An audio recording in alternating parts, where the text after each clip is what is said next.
Hello website friends, Pauline here. Today I want to give you something to think about if you are trying to choose between different website builders and you're not sure what's best for your needs. So I am not trying in this video to recommend a tool for you. You'll have to watch the companion video for that. But today I want to give you an idea of the type of things that you might want to look out for, which you're probably not aware of to begin with. Now, in my work, I am currently building my websites using card.co. I'm super impressed with it, but in order to stay up to date and to stay current with what else is available, I did some investigations into other website building tools so I could be sure of what other features are available. So these are the 12 that I tried.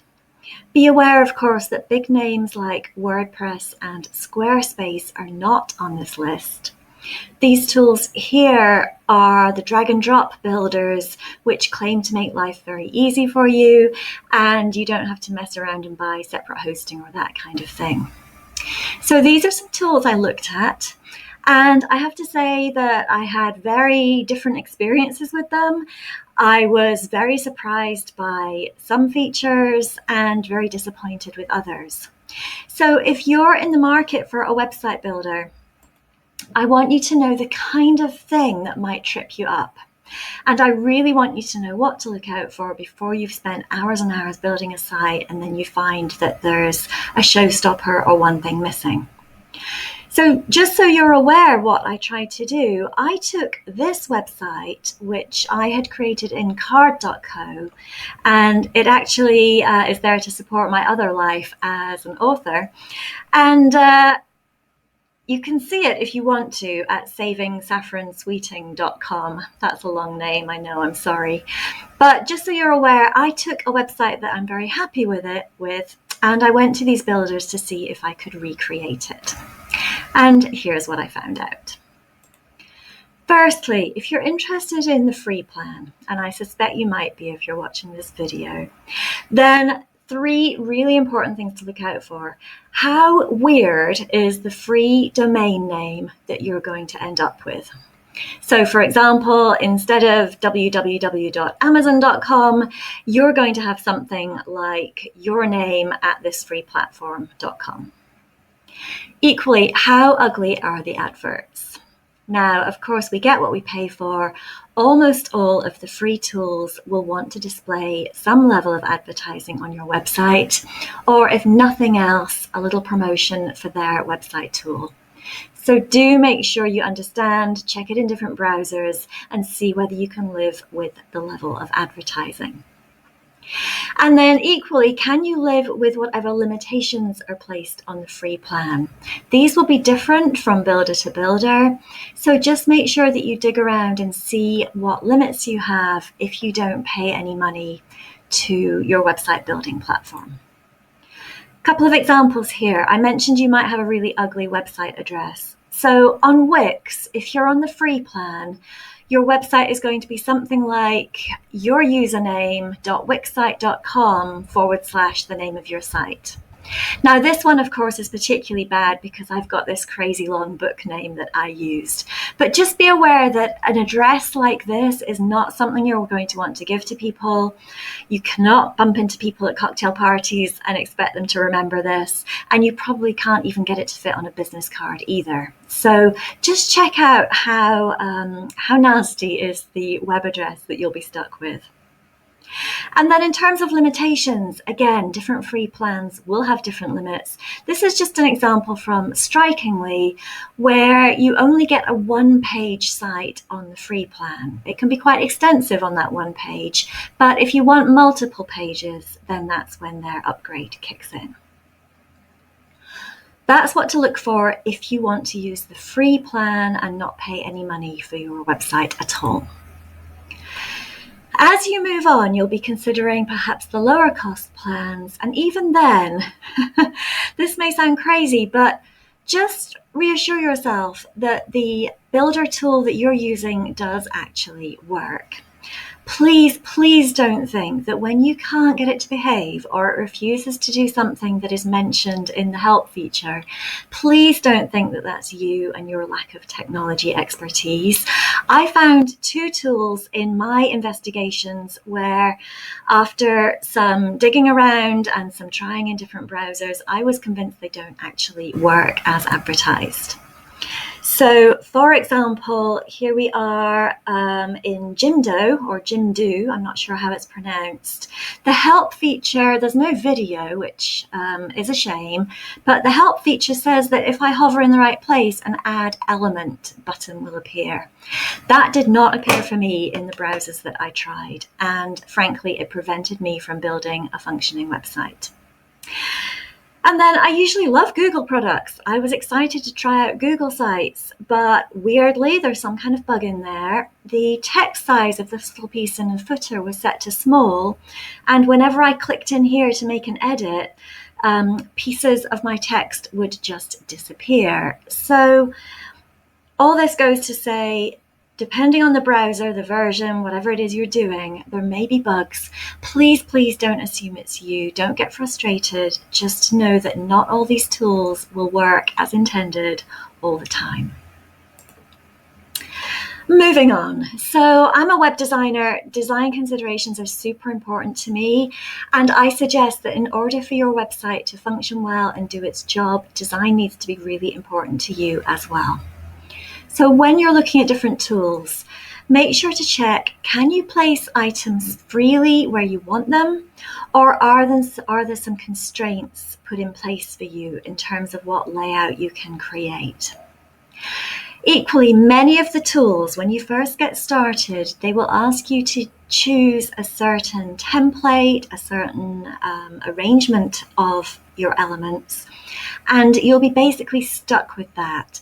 1 or 2 tools let you change template once you've started and once you've put some content on your page, but very few of them do. So just know that when you choose an initial template, you'll probably be committed to things like where your main menu sits, where your top header is, and what that looks like in terms of space and arrangement. And then, super important here, some of the tools that I tried out, it was not easy to be able to add a button for your call to action. Now, it's essential when you're building your website that you can put buttons where you want them, because for a user to take action, they are much more likely to click and to do what you want them to do if they can see a nice, striking button than if you're stuck with a text link. So do check that. There were at least 1 or 2 builders where if the tool didn't think I needed a button in a certain section, no button was available. And then this isn't so much something to watch for in the builder you're using, but please, please keep an eye on the results that you create. Check your work very carefully on a phone or a smaller screen like a tablet, because particularly when you've been making decisions for where elements should be placed, your website builder tool needs to then make educated guesses for where on a tiny screen those things should sit. So please make sure that elements are not crashing over the top of each other. Make sure that your text is still legible. And of course, if you have a button that belongs in a certain place, make sure that on a small screen, it's still reasonably near to the thing that it relates to.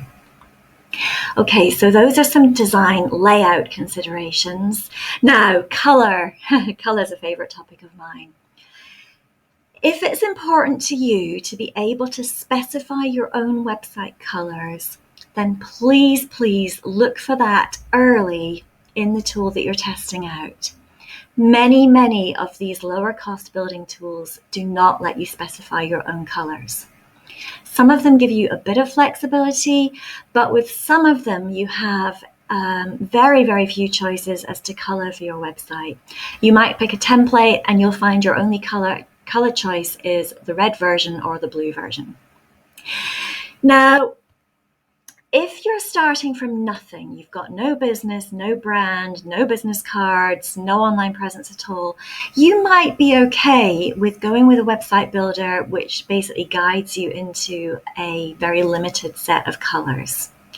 However, if you're starting with some kind of branding already, so perhaps you already have business cards you love, you've published a book and you want to be consistent with your cover, or any number of other reasons that you want a particular color scheme for your brand and for your website, you're going to have to watch out for this in the tools that you test.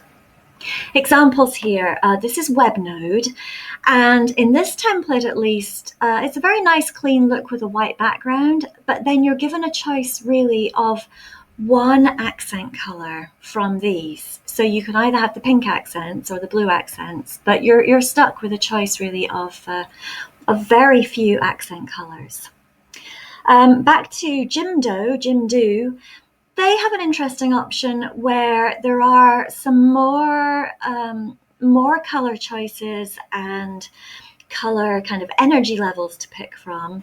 And there's an opportunity here where if you upload an image that you like, perhaps if you're clever, make this an image with your brand colors in it, they will try to pull from that image so that you get something that's pretty consistent. But in neither of these cases, and in very few of the other tools, was I able to find the feature where you can actually specify the precise color codes that you would like to use. That was a big showstopper for me, and it might be for you. Okay, a quick talk about security. One of the sites that I looked at, I was really dismayed to find that when you want to come off the free plan and use your own domain name on the site, that they charge you extra for an SSL certificate. Now, not to get too technical, but in order to reassure browsers these days that your site will behave appropriately with the visitors who are coming to see you, you must have this SSL certificate in place. From that, your website will show up as HTTPS, not just HTTP. You might get the comforting little padlock icon in the browser, but basically you are dead in the water unless you have this certificate. And it doesn't matter that you're not actually selling anything through your site. You might not even be collecting anybody's information. If you don't have this, some of the browsers will now refuse to show your site to people. This is no longer optional. And I'm sorry to say that there's a big disparity on what you'll be charged to get this certificate. So the tool I like to use, card.co, this is free, it's included. You don't have to do anything, you don't even have to think about it. So I was disappointed to see other sites charging you for this privilege.